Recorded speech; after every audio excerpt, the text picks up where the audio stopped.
happened during those 5 days doesn't hurt anymore. Doesn't hurt to think about or talk about.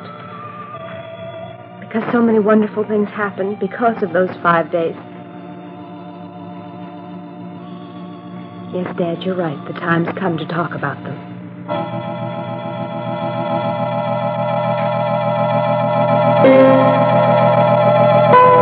We do not live in this world alone, but in 1,000 other worlds. And now, another world.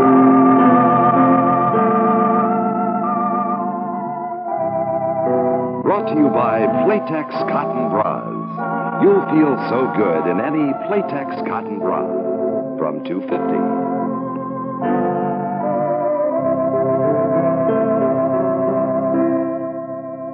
Now, try the...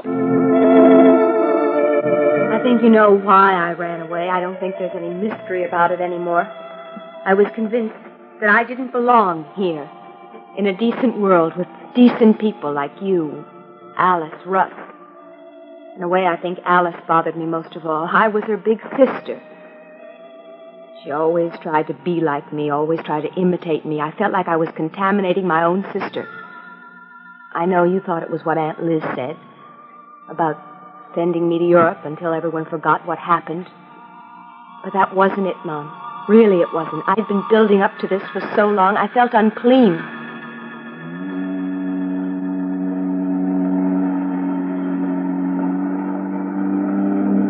I don't know how long I drove or how far. I was probably going in circles. Then I passed a police car. And that's the first thing I really remember. And I remember thinking, what if my mother called the police?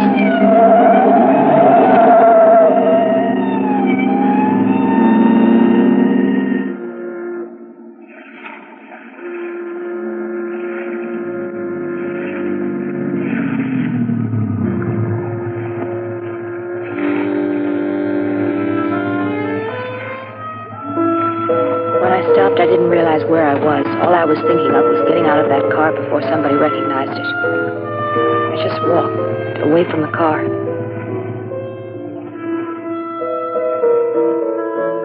That was near Bedfordtown, where they found your car? Yes. I didn't go there on purpose. I just found myself there.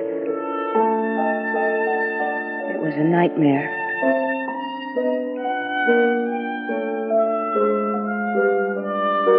I don't know how long I walked. The people there looked like they didn't belong in that other world either. I wondered what they were running away from, what they'd done. Every one of them seemed to be in his own little world. I knew these people would never ask any questions or care what I'd done. And as ugly and awful as it all was, I began to think I was right to come here. I'd only had about $20 in my purse. I knew it wouldn't last long. I took a room in a hotel. It was horrible. I never knew that furniture could be that old or that dirty. But it's strange what you can get used to. After 3 days, that hideous hotel room was home. The rest of the world didn't exist anymore. And that was exactly what I wanted.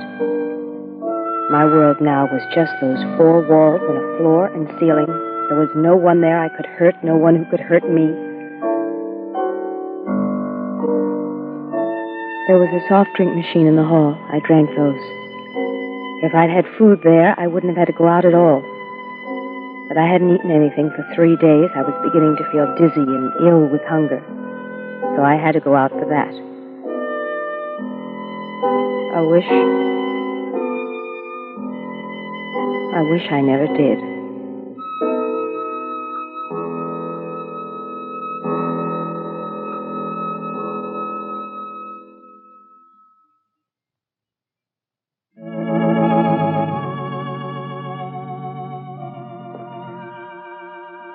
Pat, maybe you shouldn't go through this again.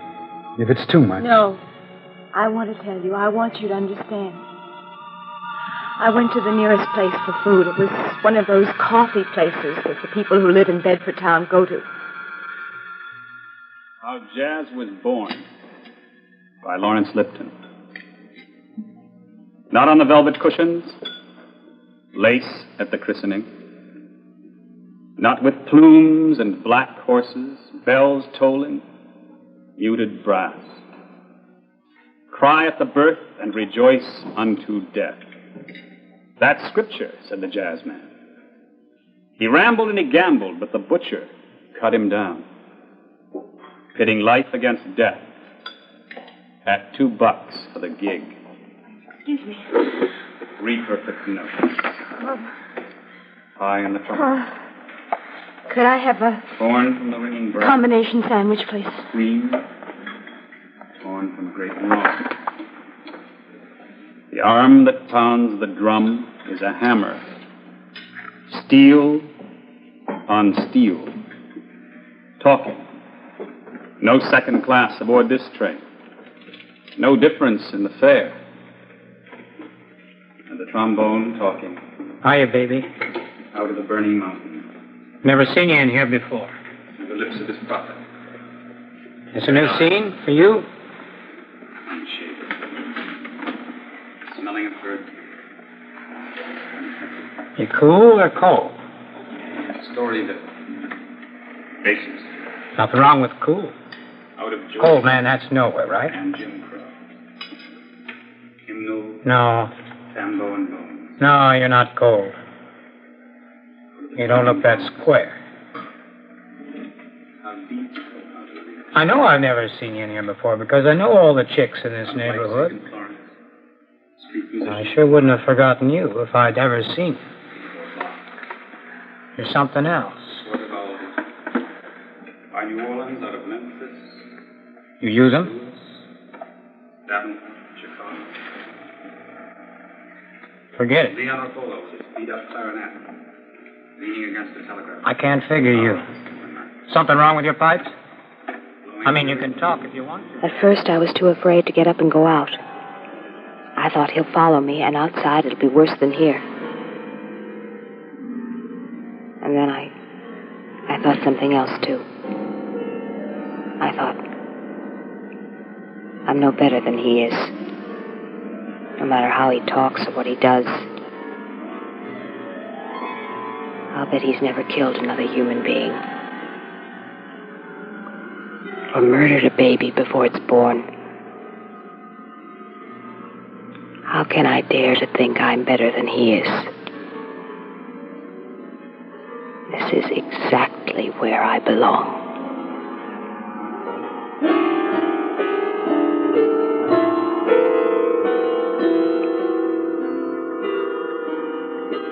The waitress came with my sandwich. I asked her if I could take it with me.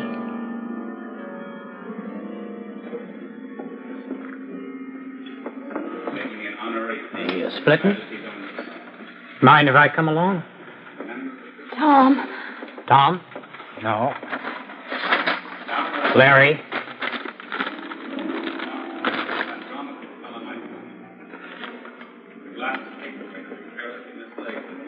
By then I was so hungry I was dizzy, confused. I called him Tom.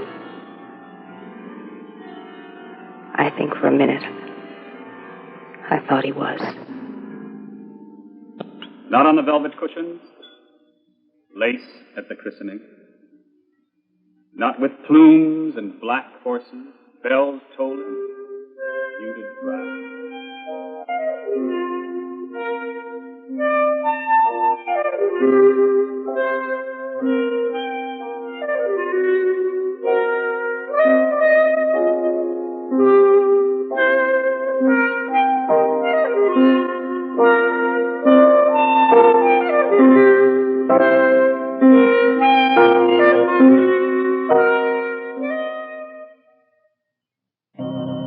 The one I met in the coffee shop.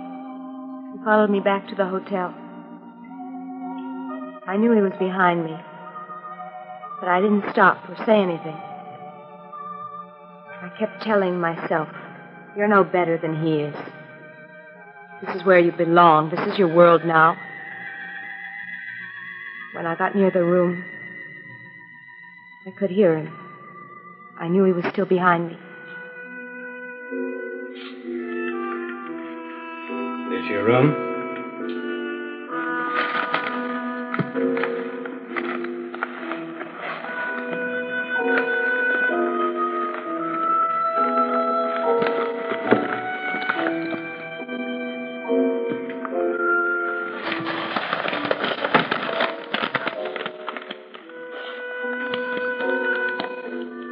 Hey, you're home. This is your pad. What's the matter? You high or something? Oh. You want a little coaxing?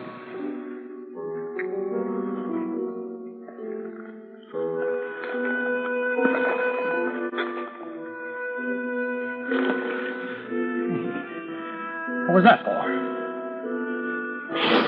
Wait a minute, baby. It's not as simple as all that. What do you think you're doing? Let go of me. Sure, I'll let you go. You tell me what kind of game we're playing. No game. No? What'd you let me come with you for? Huh? Why didn't you say something before? Why did you wait till we practically got in there? I didn't tell you to come with me. Well, you didn't say no. Well, it was your style. Cool. It's not my style. I have no style. Nothing's my style. You know what? You deserve acting like that, do you? Oh, let me alone. Let me alone. Oh, God. I'll let you alone.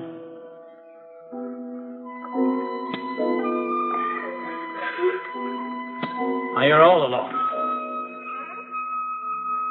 Untouched by human hand.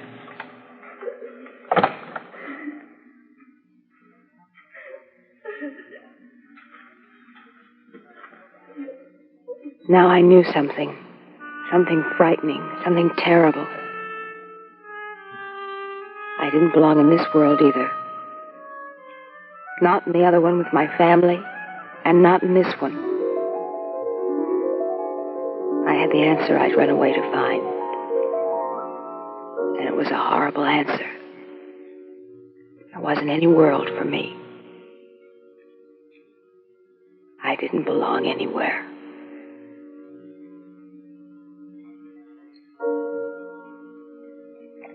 I must have been there in that room like that for 24 hours, not moving or not sleeping, just thinking such horrible, dark thoughts.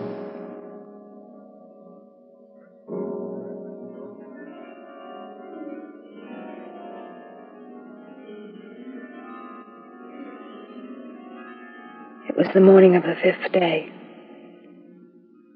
The rent had to be paid each day to stay in that room. So I got up and went to my purse to see how much money was left. Then I saw it. It was a prescription. A prescription for sleeping pills. Dr. Gregory had given it to me after my operation, in case I couldn't sleep when I came home from the hospital.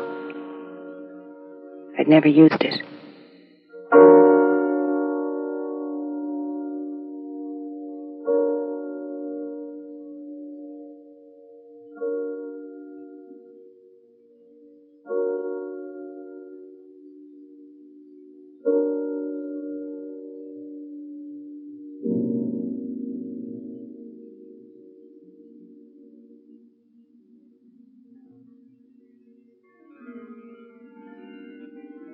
All of a sudden, I felt so calm because I saw a way out of all the worlds I didn't belong in.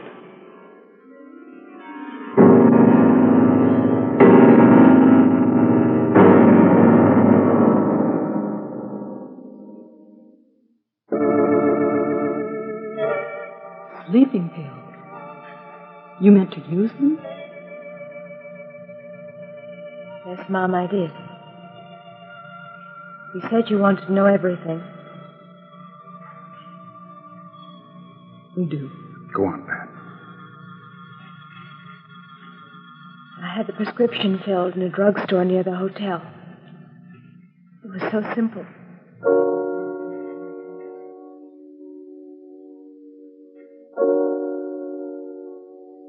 I came back to my hotel room. I sat there for a long time, maybe 2 or 3 hours. I don't remember what I was thinking. Everything was settled. I didn't want to think anymore. I remembered one thing, though. You and Dad. That almost stopped me. But it didn't. I told myself I was doing this for you, too. So I wouldn't be able to hurt you anymore.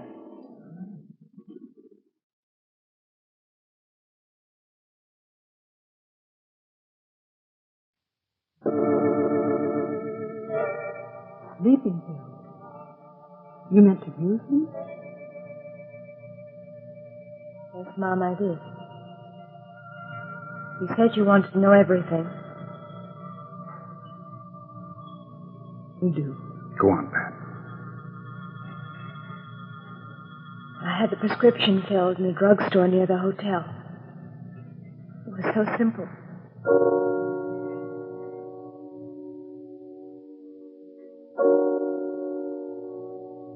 I came back to my hotel room. I sat there for a long time, maybe 2 or 3 hours. I don't remember what I was thinking. Everything was settled. I didn't want to think anymore. I remembered one thing, though. You and Dad. That almost stopped me. But it didn't. I told myself I was doing this for you, too. So I wouldn't be able to hurt you anymore. I wanted you to understand that. So I wrote you a note. Just to tell you that I love you and to ask you to forgive me for everything. Including this.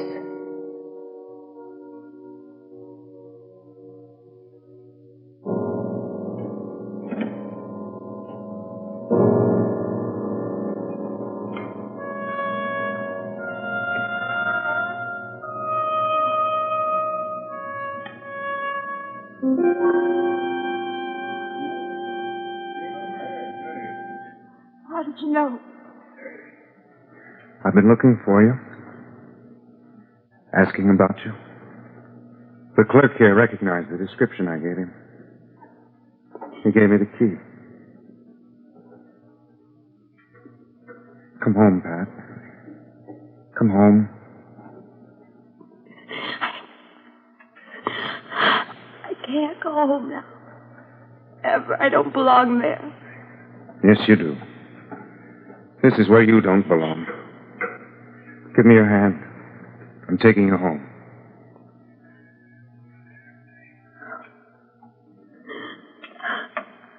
I don't understand. You look for me. Why? Because I couldn't be without you. Because I care about you.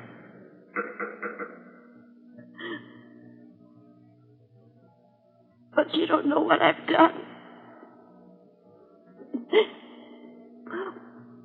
What I came here for. I don't care.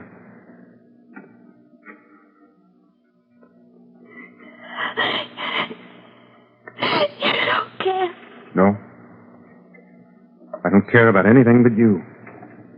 That's all that matters. That's all that ever mattered. I told you that. Come, Pat. It's over. It's time to come home. Give me your hand.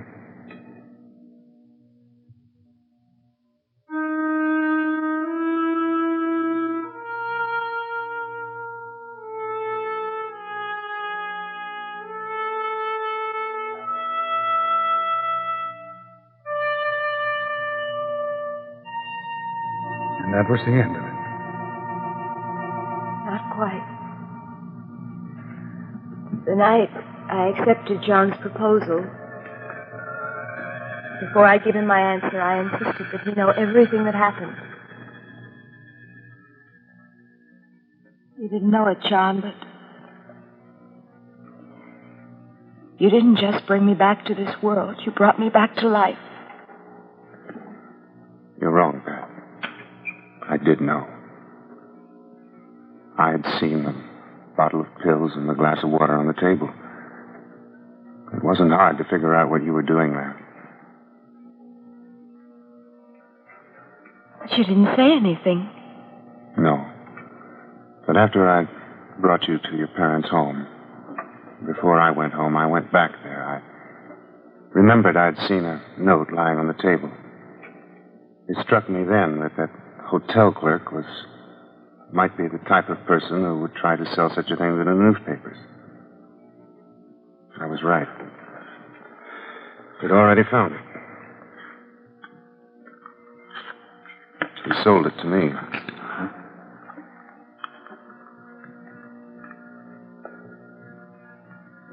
You want to marry me? Even knowing what I ran away to do? I can only say now what I said then. I don't care about anything but you.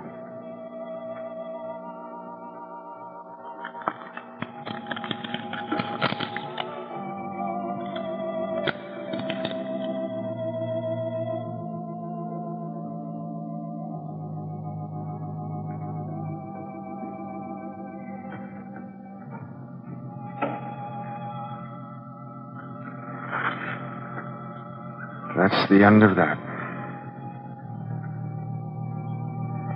Forever.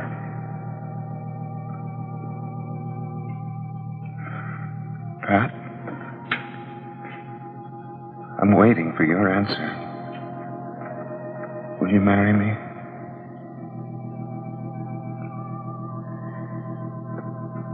Yes, John, I'll marry you. I want to marry you more than anything in the world.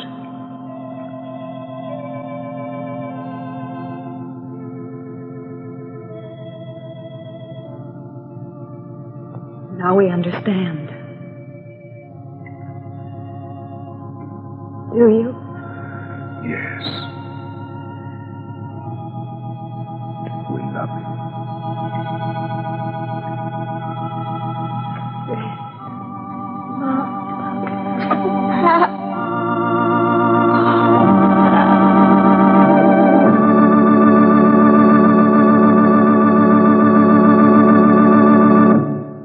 And then I fly.